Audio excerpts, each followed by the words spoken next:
Okay. Bismillah, alhamdulillah, wassalatu wassalamu ala rasulillah, amma ba'd. Alhamdulillah, kita bersyukur pada Allah Subhanahu Wa Taala bertemu pada pagi ini, dan kita bersyukur pada Allah Subhanahu Wa Taala yang telah memberikan kepada kita pelbagai jenis nikmat yang tidak terhingga. Antara lain ialah nikmatul Islam yang paling utama, disusuli dengan nikmat sunnah Rasulullah sallallahu alaihi wasallam. Di samping nikmat kesihatan, dan kita memanjatkan permohonan kepada Allah Subhanahu Wa Taala, doa kita kepada Allah Subhanahu Wa Taala agar Allah Subhanahu Wa Taala pemeliharaannya kepada kita daripada COVID-19 dan lain-lain virus dan juga penyakit. Dan untuk pagi ini saya pertama sekali ingin mengucapkan jazakumullahu khairan katsira. Semoga Allah membalas yang sebaik ikhwah di Yayasan Ta'lim yang sudi memanggil saya untuk berbincang tentang satu topik, iaitu berkenaan dengan zikir dan doa. Diambil terus daripada kitab oleh Al-Imam Ibn Hajar Al-Asqalani. Kita ada sekitar 1 jam setengah insya-Allah. Dan untuk perbincangan pada pagi ini, cara yang akan kita laksanakan ialah kita akan pergi insya-Allah. Saya akan cuba pergi dan membincangkan secara keseluruhan topik yang terakhir ataupun topik yang berkaitan diri wa doa dalam kitab Bulughul Maram, insya-Allah Subhanahu Wa Taala. Okey. Jadi secara rasanya kajian kita bukanlah kajian yang mendalam, tetapi kajian untuk mendapat gambaran berkenaan dengan zikir dan doa, hadis-hadis berkaitan dengan zikir dan doa yang dihimpunkan oleh Al-Imam Ibn Hajar Al-Asqalani rahimahullahu ta'ala. Jadi saya mulakan biiznillah ta'ala. Pertama sekali ialah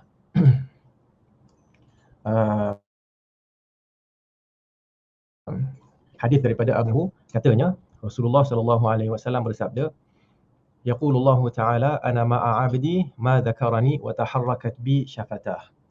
Allah Subhanahu wa taala telah berfirman, aku bersama dengan hamba-Ku selagi mana dia menyebutku ataupun mengingatiku, dan bergerak dua bibirnya dengan menyebutku ataupun dengan mengingati ku. Okay, hadis ini dinyatakan secara ta'liq oleh dan ditakhrijkan juga oleh Ibnu Majah dan disahihkan oleh Ibnu Hibban. Hadis ini jelas menunjukkan fadilat zikir di mana Allah akan bersama dengan kita. Okey, cuma kita perlu tahu sedikit di sini apakah yang dimaksudkan dengan zikir. Zikir ada dua maksud. Pertama ialah kita menyebut, yang kedua ialah kita kita mengingati. Kadang-kadang ada orang sebut tapi dia tak kisah sangat, hatinya tidak bersama dengan apa yang dia sebut. Jadi yang dimaksudkan di sini sebenarnya ialah kedua-duanya sekali. Kita sebutkan dan kita juga dan hadis ini juga menunjukkan bila berzikir itu kita perlu menggerakkan bibir kita. Kita perlu menggerakkan bibir kita. Dan itulah sebenarnya yang kita dapati para sahabat apabila menceritakan tentang solat Nabi SAW. Mereka mengatakan bahawa mereka melihat, kan, kalau janggut saya ni taklah betul sangat kan, tapi mereka melihat getaran janggut Nabi SAW dari belakang bergetar, menunjukkan Nabi SAW menggerakkan bibir dalam solat. Okey, jadi itu hadis yang pertama, jelas. Hadis yang kedua pula, ma amila ibnu adama amalan anjalahu min azabillahi min zikrillah. Daripada Muaz bin Jabal, sabda Nabi SAW bermaksud, tiada amalan anak Adam yang lebih menyelamatkannya daripada azab Allah daripada zikrullah. Okay, daripada zikrullah, seperti yang kita sebutkan tadi, daripada mengingati Allah dan menyebut nama dan kehebatan Allah Subhanahu wa taala. Okey. Dan ini jelas menunjukkan betapa zikrullah itu akan menggerakkan kita sebenarnya. Kan, zikrullah, bila kita sentiasa ingat pada Allah, bila kita sentiasa menyebut nama-nama Allah, pujian-pujian dan pujaan terhadap Allah Subhanahu Wa Taala, perkara itu akan menjadikan kita menjauhkan diri daripada amalan-amalan yang menjurus kepada azab Allah Subhanahu Wa Taala. Okey. Seterusnya berkenaan dengan berzikir dalam satu majlis ataupun dalam satu perhimpunan. Daripada Abu Hurairah radhiyallahu anhu katanya, Rasulullah sallallahu alaihi wasallam telah bersabda, "Ma jalasa qaumun majlisan yadhkurunallaha illa haffathumul malaikah wa ghashiyatuhumur rahmah wa hum man 'indah." Hadis riwayat Muslim. Tidak ada satu kumpulan kaum yang duduk di satu tempat duduk di mana mereka mengingati Allah Subhanahu Wa Taala ataupun menyebut keagungan Allah Subhanahu Wa Taala, kecuali malaikat akan menyelubungi mereka, rahmat akan mengelilingi mereka, okay? Dan Allah akan menyebut mereka di sisi para malaikat, di sisinya iaitu di sisi para malaikat, okay? Jadi ini juga menunjukkan bukan sahaja zikir itu kita lakukan semasa kita berseorangan, kita juga melakukan zikir semasa kita beramai-ramai. Okay, kita mengingatkan antara satu sama lain agar kita mengingati Allah Subhanahu Wa Taala dan menyebut tentang pujian dan pujaan Allah Taala. Hadis yang berikutnya juga berkenaan dengan zikir dalam majlis. Okay, di mana Abu Hurairah meriwayatkan daripada Rasulullah sallallahu alaihi wasallam sabdanya, "Ma qa'ada qaumun maq'adan lam yadhkurullaha wa lam yusallu 'ala an-nabi sallallahu alaihi wasallam illa kana 'alaihim hasratan yaumal qiyamah." Tidak ada satu kumpulan manusia yang duduk di mana-mana dalam keadaan mereka tidak menyebut Allah, tidak mengingati Allah, tidak pula berselawat ke atas Nabi sallallahu alaihi wasallam, kecuali majlis mereka itu akan menjadi penyesalan pada hari kiamat. Okay. Hadis riwayat Tirmizi dengan sanad dan beliau mengatakan hadis ini sebagai hasan. Jadi ini juga satu peringatan kepada kita semua, bila kita duduk di mana-mana hendaklah kita mengingati Allah, hendaklah kita berselawat ke atas Nabi sallallahu alaihi wasallam, dan perkara itu akan menyebabkan kita jauh sebenarnya daripada ghibah, daripada namimah, daripada menjadi apa dipanggil ni, namimah itu batu api kan, ghibah pula ialah mengumpat. Okey, kerana kita ingat Allah Subhanahu Wa Taala. Baik, seterusnya daripada Abu Ayyub Al-Ansari radhiyallahu anhu katanya, Rasulullah sallallahu alaihi wasallam bersabda, "Man qala la ilaha illallah wahdahu la syarikalah 10 marrat kana kaman a'taqa arba'ata anfusin min waladi Ismail." Muttafaqun alaih. Ini pula berkenaan dengan fadilat berzikir, menyebut la ilaha illallah wahdahu la syarikalah. La ilaha illallah kita dah bisa sebut, tambahkan sedikit wahdahu la syarikalah. Sebutkan berapa kali? 10 kali. Kan pahalanya seperti membebaskan 4 orang hamba kan daripada anak Nabi Ismail. Bila sebut daripada anak Nabi Ismail maksudnya daripada Arab, dan secara dasarnya nasab Arab itu lebih daripada nasab Ajam. Okey, bukan bias kat sini tidak, tetapi dari sudut nasab tu dah memang begitu Allah Subhanahu Wa Taala sebutkan, dan disebabkan itulah Allah Subhanahu Wa Taala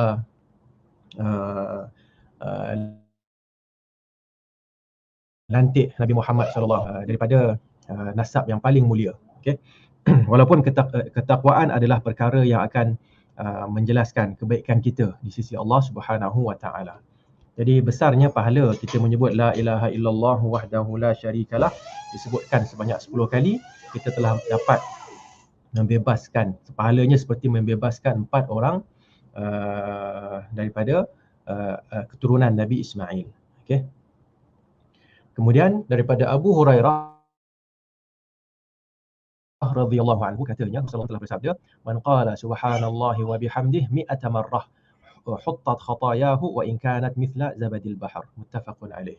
Sesiapa yang menyebut subhanallahi wa bihamdihi, okay, subhanallahi wa bihamdihi sebanyak 10 kali, apa yang akan berlaku padanya ialah dosanya akan dihapuskan walaupun seperti buih di lautan. Okay, walaupun seperti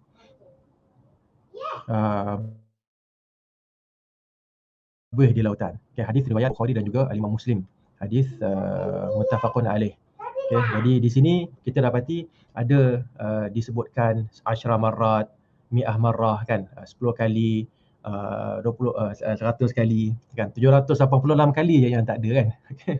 Yang ada 10 kali, 100 kali dan sebagainya lah. Sebenarnya bila disebutkan angka di sini, kita dapati para ulama mengatakan bila Nabi SAW sebutkan bilangan, kita ikut bilangan itu. Okay? Dan yang pasti itu tak ada kan.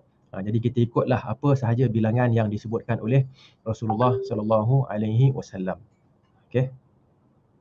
Baik. Ada satu perkara dekat sini iaitu berkenaan dengan dosa-dosa di sini kan. Okay, dosa-dosa di sini kita nak tengok apakah yang dimaksudkan dengan dosa-dosa yang diampunkan. Okay. Jumhur mengatakan bahawa dosa-dosa di sini adalah dosa-dosa kecil yang berkaitan dengan hak-hak Allah Subhanahu Wa Taala. Okay. Dan ini menepati perbincangan para ulama kita bahawa dosa yang besar memerlukan kepada taubat. Okay, dosa yang besar memerlukan kepada taubat. Siapa sahaja yang meninggal dunia di kalangan ahli tauhid, mereka yang di kalangan orang beriman dan tidak melakukan syirik, tapi dia ada dosa-dosa, dia tak sempat bertaubat, maka dia adalah di bawah masyiatillah, dia adalah di bawah kehendak Allah Subhanahu Wa Taala. Allah boleh sahaja mengampunkannya dan Allah boleh sahaja mengazabnya terlebih dahulu sehingga selesai dosanya, lalu akan dikeluarkan daripada neraka untuk dimasukkan ke dalam syurga. Okey. Hadis yang seterusnya, dan hadis ini juga satu hadis yang hebat sebenarnya, di mana Juwairiyah bintil Harith radhiyallahu anha berkata, qala li Rasulullah sallallahu alaihi wasallam laqad qultu ba'daki 4 kalimat law wuzinat bima qultu lawazinathunna subhanallahi wa bihamdihi 'adada khalqihi wa ridha nafsihi wa zinata 'arshihi wa midada kalimatihi. Okey. Rasulullah sallallahu alaihi wasallam keluar selepas solat subuh, kan, ada urusan, kemudian datang kembali dan mendapati isterinya Juwairiyah masih lagi bertasbih, berzikir.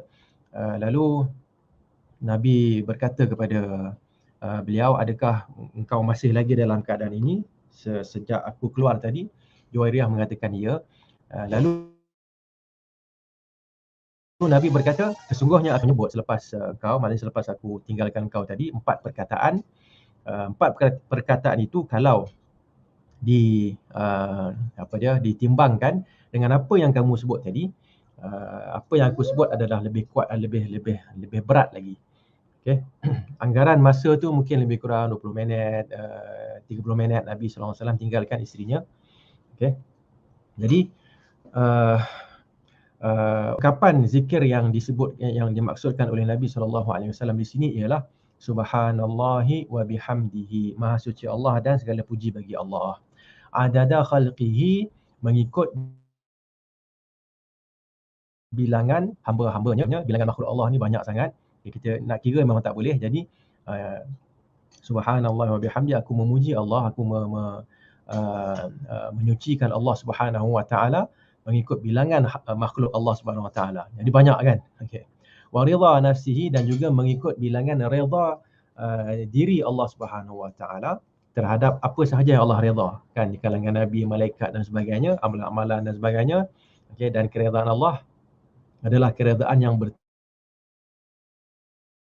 berterusan. Okay, maksudnya subhanallah berterusan, kan, alhamdulillah pun berterusan juga, kan. Wa zinata arsyihi, dan mengikut berat arasy Allah Subhanahu Wa Taala, singgasana Allah Subhanahu Wa Taala, yang kita pun tak tahu berapa berat, tapi kita tahu bahawa arsyullah, singgasana Allah, adalah yang paling besar sekali, artinya yang paling berat sekali, kan. Wa midada kalimatih, dan juga mengikut tinta ataupun dakwat kalimat-kalimat Allah, kalau kalimat-kalimat Allah ditulis, dan kalimat Allah juga adalah berterusan, tidak berhenti, kan. Jadi seolah-olah maksudnya di sini adalah kita sebutkan subhanallahi wa bihamdih secara berterusan. mengikut apa yang dinyatakan 4 perkara tadi. Dan ungkapan ini disebutkan 3 kali. Disebutkan 3 kali, subhanallah wa bihamdihi adada khalqihi wa ridha nafsihi wa zinata arsyihi wa midada kalimatihi. Kita ulangkan sebanyak 3 kali. Jadi bila kita tahu maksudnya tu, barulah kita tahu kenapa sebut itu tak sampai pun seminit, ataupun kalau lebih pun seminit setengah, 2 minit sahaja. Dia dah mengatasi setengah jam ataupun 1 jam punya amalan dan zikir. Mungkin Juwairiyah telah membaca Al-Quran, Juwairiyah mungkin telah membaca macam-macam lah kan. Tapi apa yang disebutkan oleh Nabi SAW jauh lebih besar, kerana maksudnya di situ lebih besar kan, dari sudut dari sudut had. Seterusnya ialah daripada Abu Sa'id Al-Khudri radhiyallahu anhu, katanya Rasulullah SAW telah bersabda, al-baqiyatus salihat la ilaha illallah wa subhanallah wallahu akbar walhamdulillah wala haula wala quwwata illa billah. Hadis riwayat An-Nasa'i dan disahihkan oleh Ibn Hibban dan Al-Hakim. Al-baqiyatus salihat artinya amalan-amalan yang akan berkekalan. Amalan-amalan yang akan berkekalan ialah apa dia? Menyebut la ilaha illallah, kemudian subhanallah, apa lagi? Allahu akbar dan alhamdulillah, ditambah dengan la haula wala quwwata illa billah. Dan bolehlah kita nak kaitkan dengan hadis yang seterusnya, ahabbul kalami ilallah, daripada Samurah bin Jundub radhiyallahu anhu, katanya Rasulullah sallallahu alaihi wasallam bersabda, kalam yang paling dicintai lah, kan, disukai oleh Allah Subhanahu Wa Taala ada 4, dan tak kisah kamu nak mulakan yang mana-mana. Subhanallah walhamdulillah wala ilaha illallah wallahu akbar. Jadi ini semua adalah hadis riwayat Muslim. Ini juga adalah ungkapan-ungkapan yang akan menjadikan kita lebih dicintai oleh Allah Subhanahu Wa Taala. Kerana Allah sayang, Allah suka kepada kalimat-kalimat ini. Bila kita sebut ungkapan-ungkapan ini, pasti kita akan disayangi oleh Allah Subhanahu Wa Taala. Jadi ungkapannya tidaklah satu ungkapan yang pelik kan. Ini satu kaedah juga, dan di sisi Islam dan di sisi sunnah, nak dapat pahala itu bukan dengan benda-benda yang susah-susah, lah dengan melihat kepada Al-Quran dan juga melihat kepada hadis Nabi, kepada sunnah Nabi SAW. La ilaha illallah, semua orang dah ingat dah. Subhanallah, semua orang ingat. Allahu Akbar, orang kafir pun ingat kan. Walhamdulillah. Saya pergi satu kedai, bila lambat sikit nak bayaran tu kan, penjual India tu dia sebut kan, dia cuba lagi kan, betul insya-Allah dia sebut kata, dia ni Islam ke apa kan, tengok memang bukan Islam lah, tapi dia dah biasa dengan perkataan-perkataan yang kita sebut. La haula wala quwwata illa billah. Itu semua adalah yang perlu kita sebutkan sentiasa untuk kita mendapat pahala yang berterusan. Sekejap ada gangguan sikit ni. Baik. Dan juga di samping subhanallah walhamdulillah wala ilaha illallah wallahu akbar, nak mula mana-mana pun tak apa. Ini adalah 4 perkataan yang ataupun 4 ungkapan yang dicintai oleh Allah Subhanahu Wa Taala. La haula wala quwwata illa billah kita dah sebutkan tadi. Dalam satu hadis yang seterusnya di sini daripada Abu Musa Al-Asy'ari, katanya Rasulullah sallallahu alaihi wasallam telah bersabda, ya Abdullah bin Qais, wahai Abdullah bin Qais. Abu Musa Al-Asy'ari namanya Abdullah bin Qais. Ala adulluka ala kanzin min kunuzil jannah, adakah engkau ingin sekiranya aku menceritakan kepada kamu tentang harta, kan, satu harta karun daripada harta karun di syurga nanti. Apa dia? La haula wala quwwata illa billah. Kan, tak susah-susah kan? Bukannya satu zikir yang susah nak dihafal, tetapi hanyalah la haula wala quwwata illa billah. Baik. Kemudian selesai, kiranya kalau kat sini sampailah satu bahagian, iaitu bahagian zikir dah selesai insya-Allah. Sekarang ni kita akan masuk bahagian doa pula. Bahagian doa pula. Dan berkenaan dengan doa ini, kita dapati para ulama kita, mereka mengatakan bahawa doa ada dua jenis. Pertama adalah doa al-ibadah, doa dengan maksud ibadat. Okay. Dan yang kedua adalah doa dengan maksud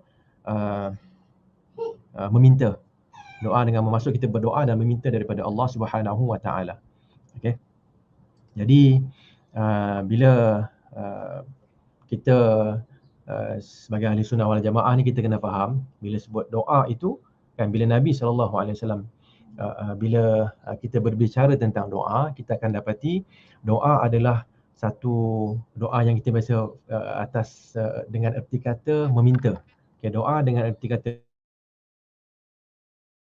meminta ini adalah ditekankan dalam Islam. Okay, jadi kita kena tahu bahawa doa ini bukan sahaja membawa maksud meminta, tetapi doa juga membawa maksud beribadah. Beribadah. Okay. Baik. Apa kaitan antara doa dengan maksud ibadah dengan doa dengan maksud berdoa? Kan? Doa dengan maksud berdoa ataupun dengan maksud meminta daripada Allah Subhanahu Wa Taala. Kaitannya ialah doa dengan maksud ibadah. Okay. Menuntut kita untuk berdoa dengan maksud meminta. Okay. Jadi adalah tidak wajar seseorang itu mengatakan saya beribadah kepada Allah Subhanahu Wa Taala, tetapi kita dapati dia tidak berdoa. Maksudnya dia tidak meminta, ya Allah berilah sekian, ya Allah engkaulah Ar-Rahman, engkaulah Ar-Rahim, rahmatilah aku. Yang itu dia tak nak buat. Dia menunjukkan dia ada masalah dalam ibadatnya. Okey. Baik, yang ada konsep ibadah jelas dalam dirinya, apa yang dia akan buat ialah dia akan berdoa. Kenapa? Kerana dia dah tahu bahawa ibadah itu ialah dia memperhambakan dirinya kepada Allah Subhanahu Wa Taala, dan dia juga mengetahui bahawa ibadat itu ialah apa? Ialah apa sahaja ungkapan dan juga apa sahaja perbuatan, sama ada yang zahir ataupun yang batin, yang dicintai dan diredai oleh Allah Subhanahu Wa Taala. Jadi apakah yang paling Allah redha ialah al-ibadah. Okey. Ataupun yang kita nak sebutkan di sini adalah doa, kan, yang disebutkan sebagai ibadah itu sendiri, kan. Doa itu adalah ibadah. Seolah-olah kita sebutkan al-hajju Arafah. Dalam hadis lain, al-hajju Arafah, haji itu adalah Arafah. Bukan sahaja wukuf di Arafah itu cukup haji kita. Tak, kita kena buat yang lain-lain. Tapi kalau tak ada yang tu, tak adalah haji. Begitu juga kalau tak ada doa meminta daripada Allah Subhanahu Wa Taala, tak adalah ibadat tu, tak berguna ibadat. Okey. Hubungan yang pertama, ibadat menuntut untuk berdoa. Ibadat menuntut kita untuk berdoa. Yang kedua, okey, orang yang meminta dan orang yang ibadat, kita sebut ulang balik semula ya, ibadat menuntut kita untuk meminta daripada Allah Subhanahu Wa Taala. Okey, itu hubungan yang pertama. Hubungan yang kedua pula, orang yang meminta daripada Allah Subhanahu Wa Taala, dia telah pun melaksanakan ibadah. Dia telah sampai ke bila dia meminta itu, dia sebenarnya telah melaksanakan ibadah. Okey. Maksudnya kalau orang tu dia meminta tapi ibadatnya ada masalah, artinya ada sesuatu yang tidak dia mungkin tidak faham, kan, maksud meminta itu dengan maksud doa meminta dengan sebenar-benarnya, dan dia juga tidak faham bahawa ibadat itu adalah satu benda yang perlu disempurnakan. Okey. Kalau nak bagi contoh kat sini agaknya kalau dia nak minta, kan, kita tahu sekarang ni bila kita nak meminta, saya guna perkataan meminta, senang. Beribadat dengan meminta. Okey. Doa ibadah dan dengan doa at-talab. Talab ni mintalah, yang mudah sikit. Jadi kita ulang balik. Orang yang tahu maksud ibadat, dia mesti akan berdoa. Okay, ibadat yang dia faham tu akan menjadikan dia meminta daripada Allah Subhanahu Wa Taala. Okey. Orang yang meminta daripada Allah Subhanahu Wa Taala, sepatutnya dia telah menyelesaikan apa sahaja yang berkaitan dengan ibadat. Okey. Jadi kalau dia minta, kemudian dia ada lagi rasa tak yakin, Maksudnya apa? Maksudnya ibadat dia ada masalah lagi. Ibadat keyakinan itu ada masalah. Okey. Jadi dia kena selesaikan masalah-masalah yang ada supaya bila dia sampai ke tahap doa, ke tahap meminta, permintaan itu telah merangkumi ibadah. Perbuatan ibadah secara keseluruhannya. Okey. Ringkasnya kalau kita nak sebut kat sini, nak bagi mudah sedikit, ialah ibadat itu adalah landasan. Dia punya puncaknya adalah doa. Puncaknya adalah doa. Dan kita menganggap di sini bahawa kalau nak ibaratkan dengan bukit pun boleh, kan? Kita menganggap di sini perjalanan yang biasa, di mana seorang tu kena mendaki daripada bawah sampai ke atas. Okay, siapa yang mendaki dari bawah sampai ke atas, dia telah pun mendaki itu kan. Bukit ibadah tu telah pun dia sempurnakan. Bukan kita tak nak fikir orang yang dia angkat dan diletakkan di atas. Mungkin bawah tu dia tak tahu pun, kan? Dia tak buat pun. Jadi kita tak nak jadi macam itu. Okey. Dengan itu kita faham doa, ibadat menuntut kita untuk berdoa, dan ibadat menuntut kita untuk meminta, dan meminta daripada Allah Subhanahu Wa Taala merangkumi perbuatan ibadat yang lain. Artinya kalau kita ada ibadat, kita tak banyak doa, kita kena faham bahawa kita mesti banyak berdoa, banyak meminta daripada Allah Subhanahu Wa Taala. Kalau kita banyak meminta daripada Allah Subhanahu Wa Taala, tengok solat pun tak apa nak solat, kan? Ribah lagi, namimah buat lagi, kan? Itu semua bermaksud kita ada masalah dalam ibadat kita. Kita nak minta daripada Allah sedangkan kita tak melaksanakan hak-hak Allah, tak boleh lah, kan? Jadi kita laksanakan hak Allah, barulah kita berdoa, meminta daripada Allah Subhanahu Wa Taala agar hubungan antara kita adalah hubungan yang cantik. Okey, bismillah taala. Dengan itu kita dapati Rasulullah sallallahu alaihi wasallam dalam hadis Nu'man bin Bashir, baginda telah bersabda, inna du'a huwal ibadah. Doa itu adalah ibadah. Okey, dengan erti kata yang telah saya huraikan tadi. Ada lafaz lain, ad-du'a'u mukhul ibadah. Doa itu adalah otak, muh ni agaknya otak ataupun dia panggil apa, isi kepada ibadah. Tapi namun lafaz ini dinyatakan dhaif oleh kebanyakan para ulama. Okay. Dan ada satu lagi lafaz lain, laisa syai'un akrama 'ala Allahi minad du'a. Tidak ada sesuatu pun yang lebih mulia dan di sisi Allah berbanding dengan doa. Okay. Kenapa? Kerana dengan doa itu seseorang itu telah pun menzahirkan tauhidnya. Okey, menzahirkan tauhidnya yang tiga. Kan, tauhid apa? Tauhid rububiyah. Dia faham bahawa Allah Subhanahu Wa Taala yang akan memberikan, Allah yang bersifat yang akan memberikannya segala permintaannya. Tiada Tuhan lain yang akan memberikan.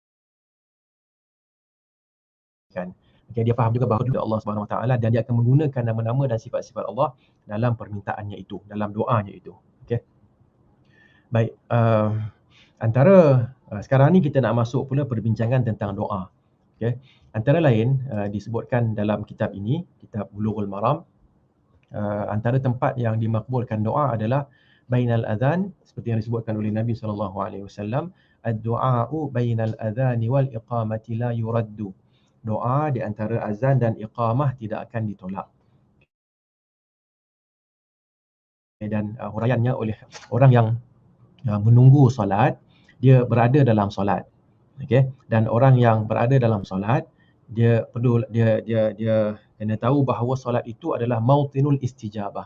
Solat itu adalah tempat dimustajabkan doa, dan ini juga merupakan gesaan supaya kita mempercepatkan diri untuk sampai solat secara berjemaah. Sekiranya mampulah, dah ada 2 dos tu, pergilah, kan. Kalau tak ada tu, sabar je lah, ya. Solatlah jemaah dengan keluarga di rumah. Okey. Baik. Kemudian seterusnya daripada Salman radhiyallahu anhu, katanya Rasulullah sallallahu alaihi wasallam telah bersabda, inna rabbakum hayyun, kamu pemalu dan juga pemurah. Yastahi min 'abdihi idza rafa'a ilaihi yadayhi an yaruddahuma sifra. Allah malu terhadap hambanya apabila hambanya mengangkat tangan kepada Allah Subhanahu Wa Taala untuk meminta daripada Allah Subhanahu Wa Taala untuk berdoa, Allah malu untuk membiarkan dua tangan itu kosong. Okey, membiarkan dua tangan itu kosong. Allah tak nak buat macam tu. Okey. Okey, jadi hadis ini diriwayatkan oleh Al-Arba'ah, maksudnya siapa dia? At-Tirmizi, Abu Daud dan selain kecuali An-Nasa'i. Okay, dan disahihkan oleh Al-Hakim. So kita faham di sini ada dua sifat Allah Subhanahu Wa Taala yang Allah sifatkan, beritahukan kepada kita, dan kita ahli sunnah wal jamaah tak ada masalah untuk memahami sifat-sifat Allah Subhanahu Wa Taala seperti yang telah pun disebutkan oleh para ulama salaf, bahawa apa sahaja sifat yang Allah Subhanahu Wa Taala nyatakan dalam Al-Quran, Allah Subhanahu Wa Taala nyatakan melalui hadis Nabi sallallahu alaihi wasallam, kita terima sahaja. Okay, dan konsepnya ialah tanpa kita menyerupakan sifat itu, nama itu dengan nama dan sifat makhluk. Kita tidak juga membentukkan, okey, membentukkan dan membagaimanakan, itu semua tak ada kan. Kita kata apa yang dinisbahkan kepada Allah Subhanahu Wa Taala, apa yang disebutkan, sifat yang disebutkan tentang Allah oleh Allah Subhanahu Wa Taala, oleh Rasulullah sallallahu alaihi wasallam dalam hadis yang sahih, kita terima tanpa takwil, tanpa nak ubah-ubah maksud. Dan kita terima dengan dengan mudah, iaitu dengan apa? Dengan mengatakan itu adalah sesuai Allah Subhanahu Wa Taala. Dan apa yang mungkin benda yang sama macam sini kan, hayy, pemalu. Pemalu boleh juga disifatkan kepada manusia. Kan? Jadi sesuai dengan manusia tu. Pemalu yang disifatkan sifatul haya, sifat pemalu, malu yang disifatkan kepada Allah Subhanahu Wa Taala sesuai dengan kehebatan Allah. Karim. Karim ini pemurah.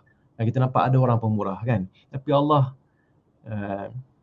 Karim juga kan dari sudut perkataan itu. Tetapi sifat Karim ataupun kalau sifatnya karam yang ada dalam itu adalah bila dinisbahkan kepada Allah Subhanahu Wa Taala, tidak boleh nak dibandingkan dengan apa yang ada pada manusia. Okey. Baik, sesuai dengan kehebatan Allah, dan kita ni sesuai dengan kelemahan kita. Okey. Nak bagi mudah juga kan, kalau orang kata sama ustaz, susahlah kan, kita kata senang je kan.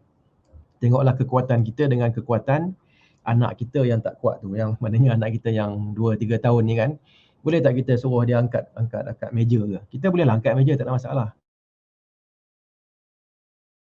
kan.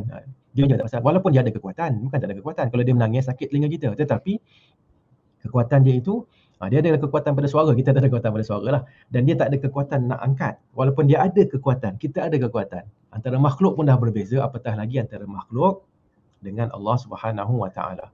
Mudah sahaja bab asma' dan sifat ini, bab nama-nama dan sifat-sifat Allah Subhanahu Wa Taala, kita kembalikan kepada empunya sifat, empunya nama. Okey, kalau yang empunya sifat dan nama itu ialah Allah, maka nama dan sifat kehebatan yang tertinggi, yang paling hebat, apabila dinisbahkan nama yang sama, sifat yang sama kepada kita, maka nama dan sifat itu adalah mengikut kerendahan kita. Okey. Baik. Seterusnya dalam berdoa, kan, antara adabnya ialah kita antara adabnya ialah kita mengangkat dua tangan kita semasa berdoa. Kan, daripada Umar radhiyallahu anhu katanya, kan Rasulullah SAW, dahulu sentiasa Rasulullah sallallahu alaihi wasallam, idza madda yadayhi fi du'a lam yaruddahuma hatta yamsaha bihima wajhah. Kan, dia semasa dia mengangkat dua tangannya dalam doa, Nabi tidak akan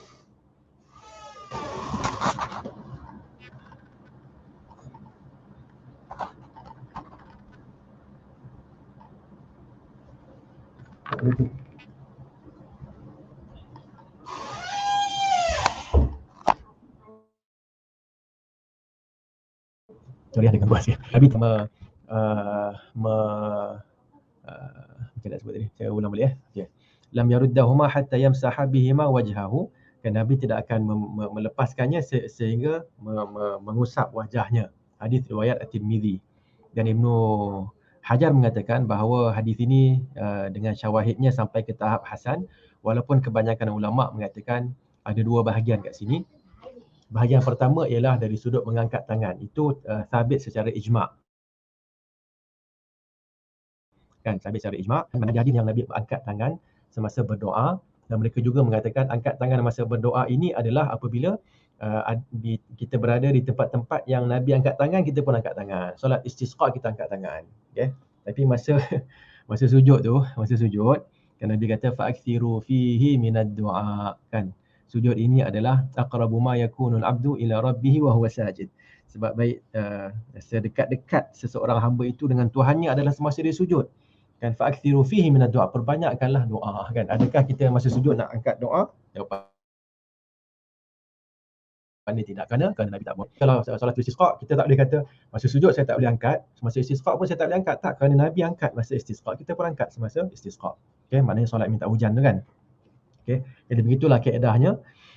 Kalau kita tempat-tempat yang Nabi angkat tangan, kita angkat tangan. Tempat-tempat yang Nabi tak angkat tangan, kita tak angkat tangan. Dan tempat-tempat yang tak ada apa-apa, tak disebutkan begitu begini, boleh kita angkat tangan. Okey. Cuma lepas itu nak sapu ke, nak usap ke muka kita, di sini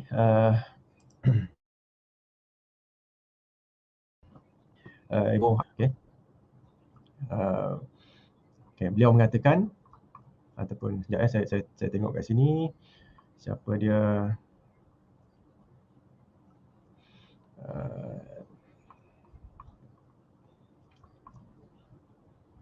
Okey. Abdul Aziz, bukan, siapa saya, Abdul Aziz bin Baz. Okey. Abdul Aziz bin Baz, Syekh bin Baz mengatakan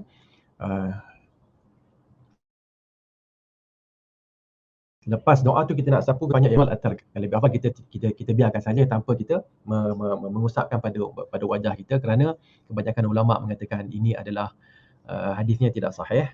Okey. Hadisnya dhaif. Kan, tapi fa in fa'alahu fi ba'dil ahyan fal amru wasi'. Tapi kalau kadang-kadang sapu tak ada masalah. Okey.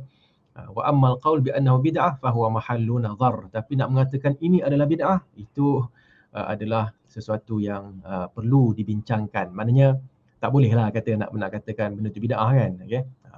Wal aqwa wal aqrab indi, dan yang paling kuat dan paling dekat dengan sunnah di sisiku, di sisi Syekh Abdul Aziz bin Baz ialah itu. Okey, li'annahu law fa'alahu la naqalahu ruwatul akhbar sahihah. Kerana kalau Nabi buat, pasti akan periwayat hadis yang sahih akan membawakan hadis itu kepada kita. Okey, namun kita dapati di sini bagaimana beradabnya Syekh Abdul Aziz bin Baz rahimahullahu taala. Bila adanya khilaf di kalangan para ulama, beliau tidaklah senang-senang nak mengatakan ini adalah bid'ah, kan. Tetapi yang lebih baik adalah kita tak buat, kita tak payah nak usap ke muka kita. Tapi kalau ada orang usap, ada jugalah hadis walaupun dhaif, jadi kita tak mengatakan benda itu adalah bid'ah, kan.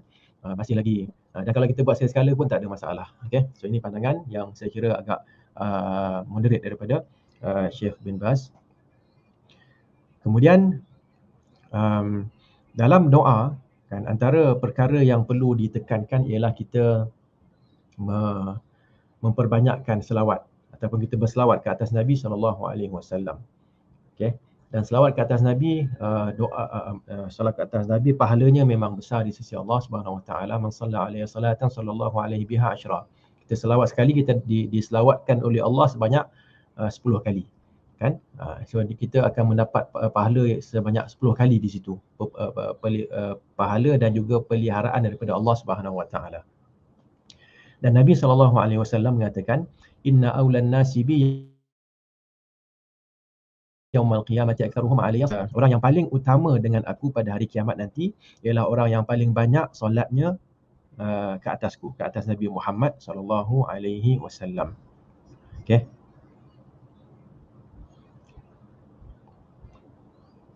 Okey, baik. Dan ada hadis-hadis juga lain yang menunjukkan antara syarat untuk doa diangkatkan ialah kita berselawat kepada Nabi SAW. Okey. Kemudian ada Shaddad bin Aus radhiyallahu anhu, katanya qala Rasulullah SAW. Nabi SAW telah bersabda, Sayyidul istighfar.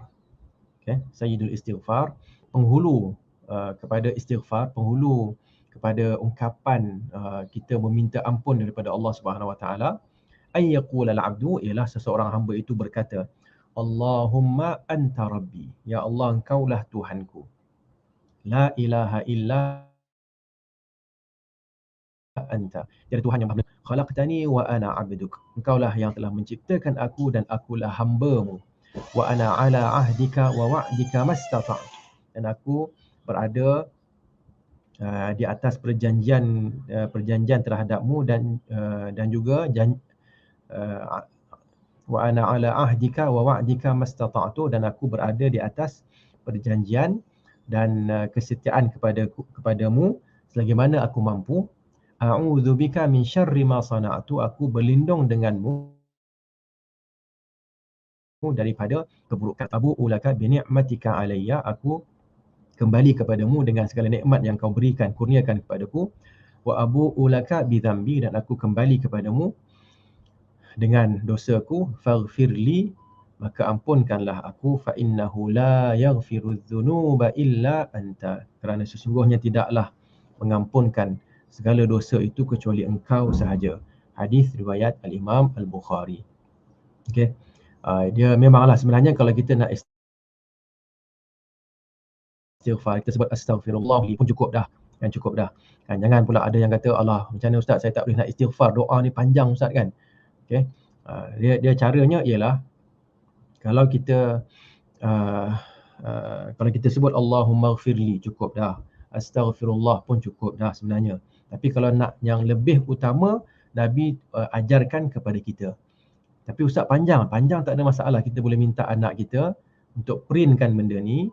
Sekarang tak payah print pun tak apa. Kita letak sahaja dalam telefon kita, PDF kan ke apa. Masa nak doa tu baca. Tapi kalau boleh letakkan harakat sekali, kan dia punya harakat sekali. Maksudnya letakkan ialah macam Allahumma anta rabbi la ilaha illa anta khalaqtani. Khalaqtani tu nak baca macam mana kan? Tak takut baca khalaqatni kan? Khalaqtini apa salah pula domir apa semua. Letakkan dengan harakatnya supaya kita boleh baca dengan apa? Dengan betul. Okay, dan sebaik-baiknya kalau kita tak faham bahasa Arab, letaklah terjemahan kat bawah tu kan. Sambil-sambil baca tu, lepas tu tengok sikit maksud dia. Okey. Kerana kalau kita buat perkara ni kan, dan kita doa pula pada masa-masa yang tak ada orang lain bersama kita, maksudnya tengah-tengah malam kita bangun kan, perkara itu akan menjadikan jiwa kita lebih menghayati, lebih menghayati apa yang kita baca. Okay, maksud saya letakkan yang bahasa Arab, letak juga yang bahasa Melayu untuk kita faham.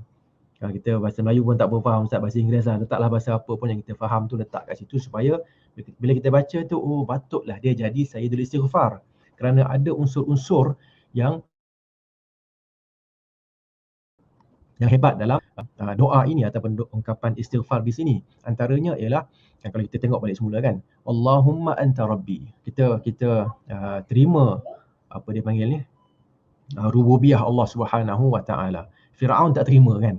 Ana rabbukumul a'la. Firaun kata dia adalah Tuhan yang paling tinggi, sedangkan dia rendah sahaja kan. Okey. Dan kita sebaliknya, kita terima Allahumma anta rabbi, engkau sahajalah Tuhanku kan, yang mencipta dan sebagainya. Kita ingatkan maksud rububiyah kat situ. La ilaha anta, tiada Tuhan yang berhak disembah melainkan engkau. Selepas aku mengetahui bahawa engkau lah yang mencipta, mentadbirkan alam ini, termasuklah aku seorang ni, maka aku percaya bahawa tiada Tuhan yang berhak disembah melainkan engkau. Kemudian apa lagi? Khalaqtani, diulang balik semula kan. Apa dia sifat yang paling utama kan dari sudut rububiyah, iaitu al-khalq kan. Allah menciptakan. Engkau telah mencipta, kita iktiraf benda tu. Engkau mencipta aku wa ana abduk. Kan bila kadang-kadang ada orang dia tahu Allah cipta dia, tetapi dia nak beribadat pada Allah tu tak berapa nak buat kan. Apa salah kat situlah kan. Kadang-kadang ialah macam makanan. Makanan dah ada. Kalau tak nak makan jadi apa? Basi juga. Makanan dah ada, lalu saya pun makan kan. Engkau cipta aku, maka akulah hamba engkau. Hamba-Mu. Engkau cipta aku ya Allah, aku ni hamba-Mu lah kan. Mana boleh aku jadi hamba lain kan. Macam Nabi sebutkan, ta'isa abdud dinar, celakalah orang yang menjadi hamba kepada dinar. Satu dinar berapa ratus ringgit lah. RM700, RM800. Kalau RM1,000 dah berapa ribu, berapa ratus ribu dah. Ta'isa abdud dirham, kan binasalah orang yang memperhambakan dirinya kepada dirham. Okey. Dan seterusnya lah hadis itu. So kita nak tengok kat sini, bila Allah dah cipta kita perlu jadi hamba kepada Allah. Kita iktiraf benda tu. Okey. Wa ana ala ahdika, dan aku berada pada apa dia? Pada janji dan juga wa'dika, kan, mastata'tu, pada sekejap saya tengokkan maksudnya supaya saya tidak salah dalam menghuraikan maksud di sini.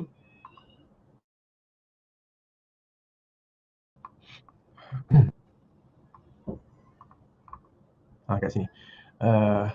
Maknanya aku berada atas janji yang aku janjikan kepadamu, yang aku sebutkan kepadamu. Kita nak masuk universiti kita ada janji kan. Okay? Jadi bila kita sebut amantu billah, aku beriman, maksudnya kita berjanjilah aku beriman. Okay? Ya, untuk apa janjinya? Untuk mengikhlaskan ketaatan kepadamu. Okay?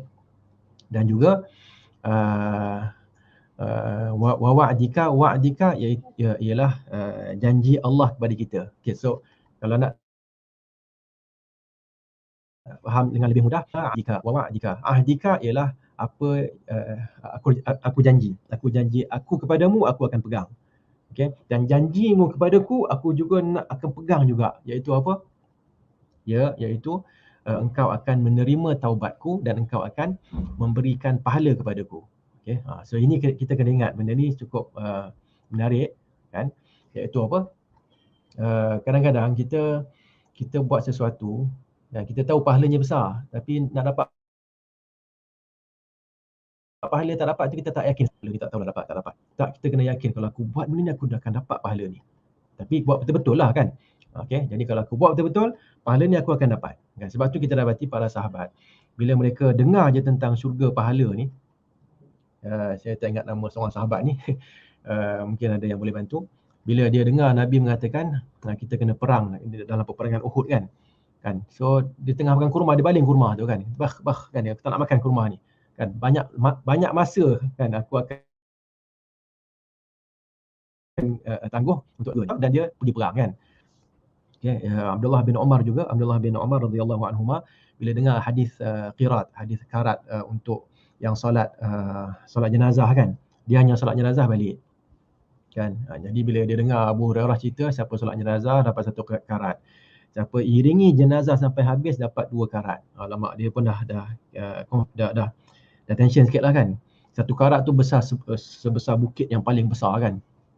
So dia dah tension dah. Dia hantar seseorang untuk pastikan adakah hadis ini sahih, dan dia dapati hadis itu sahih, dan dia pegang kayu. So dia baling kayu tu, dia mengatakan laqad farratna fi qararita kathirah. Sesungguhnya kami telah mengabaikan begitu banyak karat-karat yang telah Allah janjikan kepada kami. Okey. Kepada akulah kan. Kepada Abdullah bin Umar. Maknanya kita ada 2 benda yang kita kena tekankan di sini, janji kita pada Allah dan janji Allah pada kita. Janji kita pada Allah, bila beriman maksudnya berimanlah.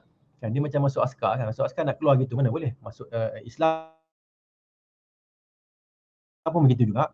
Masuk dan yakin dengan Allah, kita kena buat apa yang Allah suruh kita buat.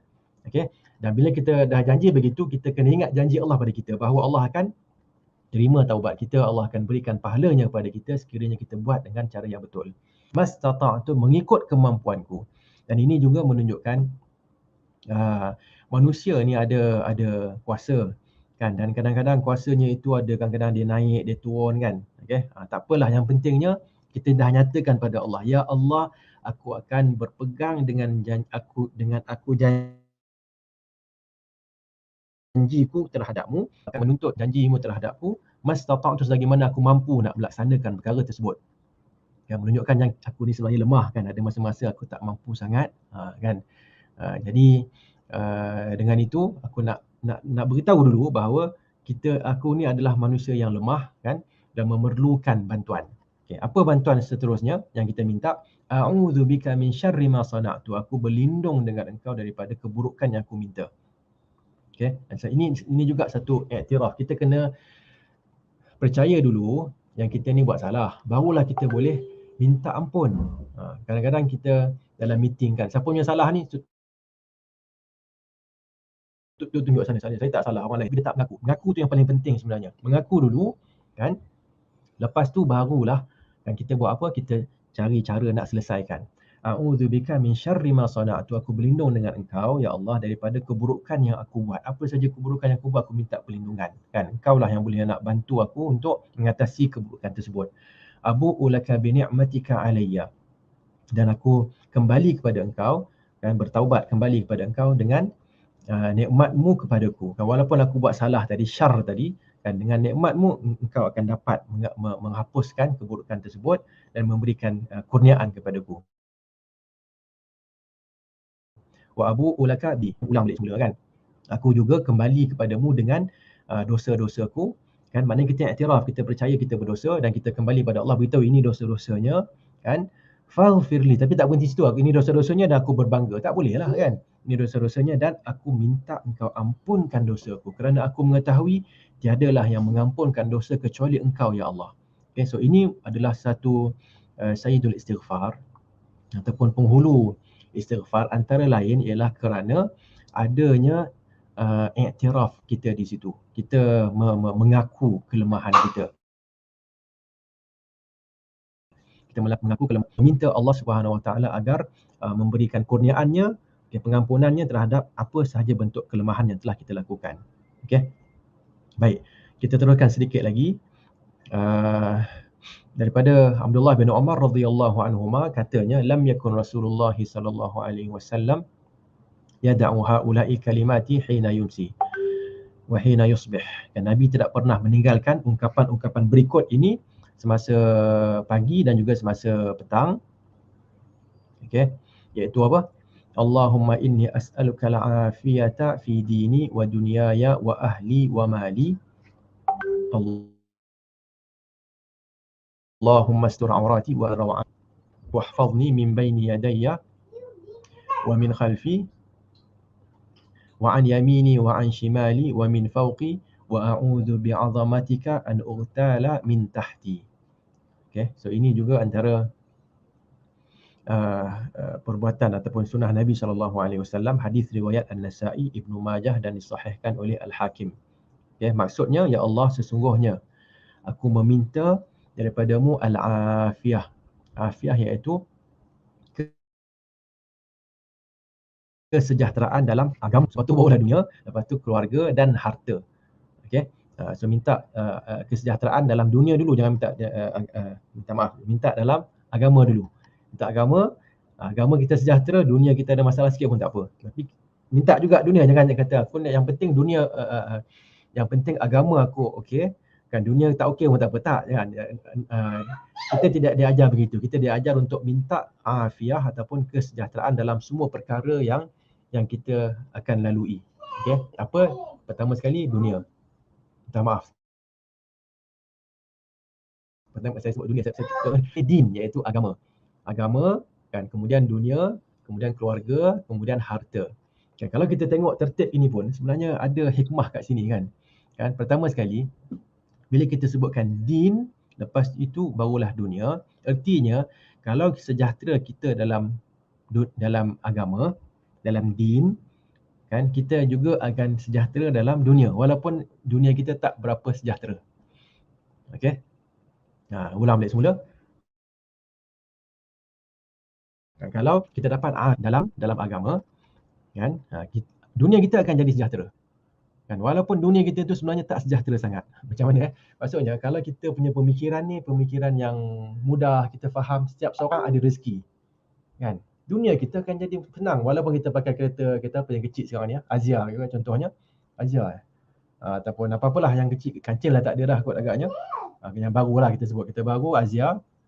Walaupun kita pakai kereta Azia, kan, itu sebenarnya taklah sama dengan orang pakai kereta X50. Kan? Tak sama. Tetap.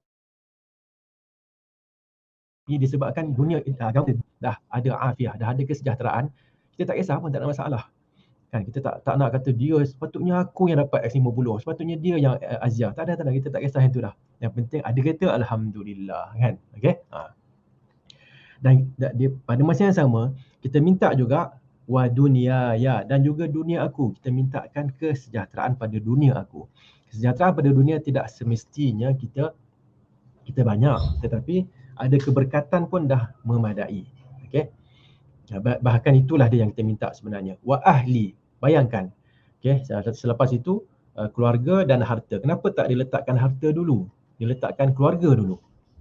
Wa ahli, kesejahteraan pada keluarga, lepas tu barulah pada harta. Sama juga macam tadi lebih kurang kan, iaitu katakanlah kita ada isteri, bagi lelaki ada isteri. Isteri kita dah ada kesejahteraan dah kan, walaupun harta kita tak banyak, kita tetap akan sejahtera. Okey. Tapi bayangkan kalau sebaliknya, kalaulah harta sejahtera kita tak sejahtera, jenuh kita kan, beli satu handbag pun tak cukup, 10 pun tak cukup kan. 20 pun masih sikit berbanding dengan kawan dia yang ada 30. Masalah kita kan. Tapi kalau keluarga kita dah sejahtera, tak ada masalah, alhamdulillah kan. Harta kita pun akan jadi sejahtera, walaupun tak sejahtera manalah harta kita itu dari sudut orang lain kalau dibandingkan dengan orang lain. Okay. So apa pun kita minta kesejahteraan pada 4 perkara. Dunia, minta maaf saya sebut dunia dulu kan, pasal saya mungkin nampak dunia banyak kot kan. Allahul musta'an. Kita minta agama dulu, din, dunia, kemudian kita minta kesejahteraan pada keluarga, kemudian barulah pada harta. Okey. Baik. Walaupun wow tu sebenarnya tak adalah menunjukkan apa tertib, tapi kita ikut apa yang Nabi sebutkan, nabda'u bima bada'allahu bih. Kita mula dengan apa yang Allah mulakan. Inna safa wal marwah, kita mula dengan safa, barulah marwah. Kita tak mulakan dengan marwah, walaupun wow tu tak adalah nak suruh tertib kan. Baik. Kemudian Allahumma astur aurati. Ini penting kan. Lindungilah ataupun sembunyikanlah auratku. Okey, aurat ni kita nak sebut antara maksud aurat itu ialah semua yang kita akan malulah bila adanya perkara itu, bila nampaknya perkara itu kan. Okey, kelemahanlah, aib-aib kita. Okey. Dan banyak sangat aib kita sebenarnya, sebab tu kita minta supaya Allah sembunyikan. Wa amin rawati. Rawah ialah perkara yang aku takut. Jadi berilah keamanan pada tempat-tempat yang aku ada rasa ketakutan. Wahfazni min baini yadayya, dan jagalah aku dari arah hadapan, belakang, kanan dan kiri, dan juga atas, dan juga daripada atas. Okey. Dan akhir sekali aku meminta perlindungan dengan kehebatanmu daripada aku di ughtal. Ughtal ni lebih kepada diseksa lah secara rahsia kan, ataupun secara tidak bawahku. Okey. Jadi apa pun kat sini ada, kiranya ada 4 kita nak sebut. Okey, pertama sekali aurat kan, ataupun perkara yang aib. Yang kedua rawat, iaitu perkara yang kita takuti, kita minta Allah jaga kita, pelihara kita juga. Dan kita minta peliharaan Allah untuk kita dari arah depan, belakang, kanan, kiri, atas dan juga bawah. Cuma bahagian bawah tu disebutkan aku minta agar engkau dengan keagungan memeliharaku daripada aku ini diseksa kan, dari arah bawah. Dari bawah ni kan kita tak perasan, kanan kiri atas bawah kita nampak, bawah kita tak berapa perasan sangat. Okey. Dan bolehlah kita nak maksudkan di sini macam